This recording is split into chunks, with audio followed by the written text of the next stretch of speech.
Hello everyone, welcome to your weekly tech update, the show that explores the newest, coolest, and craziest side of tech available on the interwebs. I am your tech director, Ray McNeil. Coming up on the program today, we're talking SpaceX Starlink internet service. We'll go over exactly what it is, why it's a big deal, and I'll do some real-world testing and show you how it performs, at least on a little island off the coast of Australia. And if we have some time, we'll check out some other tech stories as well. And we'll wrap up the program with this week's Moment of Joy. All that and a whole lot more coming up on today's edition of your weekly tech update. Next.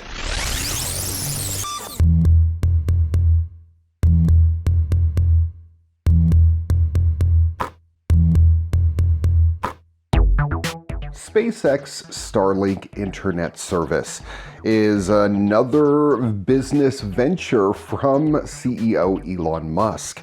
And if you haven't heard about it yet, well, it's a new revolutionary satellite internet service that brings some high-tech thinking to a old school way of getting our internet in rural areas. What SpaceX has done is created thousands of little tiny satellites that go around the Earth much lower than everything else out in orbit. That enables them to have some excellent response times, and in some cases, like my own, beats the heck out of the fiber service that's available locally. Now, if you're curious about how these satellites get into space, that's all thanks to the SpaceX Falcon 9 rocket.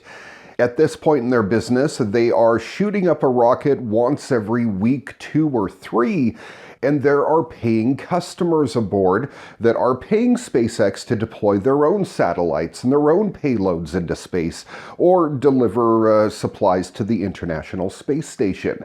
So in the process of this, SpaceX uses the rest of the room inside of the rockets and packs them full of Starlink internet satellites and then deploys them into orbit and seems to be doing roughly 60 of them, 70 of them, every week or 2 right now. They have just over 2,400 satellites in orbit, and they are well on their way to well above 10,000. In fact, I believe they even want to get above 20,000 one day in the far, far future. But for right now, what that means is we've got enough satellites in space to give us global coverage. At any moment, at any point in the day, there is a SpaceX satellite up above. And if you have a Starlink satellite dish, it's going to connect to one of those satellites and give you ultra-fast internet that is, as I said, in some cases faster. Honestly, it's amazing as far as internet goes. We are getting wired speeds with a wireless connection, and that means anybody can get it no matter how far out into the hills you are.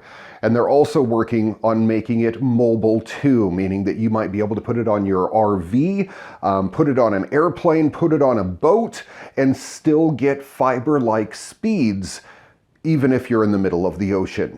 How incredible would that be?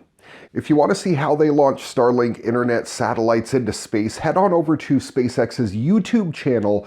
They often do live streams showing the entire process. And yes, it is awesome. Now, why is this a big deal, you may ask? Because there has not been a good, viable urban internet service that could be used all across the world before. This is the first and only time this has happened, and the satellite internet services that we've had previous were poor excuses for internet services. In fact, almost every single one that started up and put a satellite into space shortly thereafter went out of business because they just couldn't provide the data, the bandwidth that people required, and the cost was just so great to even put one satellite into space that it didn't make it viable to keep the businesses going. Now, SpaceX have smaller satellites that are super cheap, easy to maintain, and they've got thousands of them up there. So if one of them fails, it's not a big deal. Another one swoops in to take its place, And because of all that, it makes it cost viable as well. Basically, SpaceX has its customers paying for them to put their own satellites into space, in turn picking up the price for these Starlink satellites. Then SpaceX charges you for your connection, and they make some money off of it. Maybe not a lot of money, but hopefully a little bit to keep things going. Now, because SpaceX has managed to get this so cheap, they have reusable rockets and super cheap satellites they can put into space.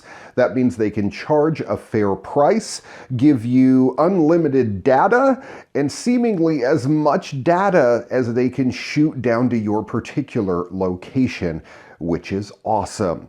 To give you a rough idea, I've been running off of 15 to 20 megs a second download and only 2 megs a second upload. In fact, I want to say they updated it to just over 3 megs upload here a few months back.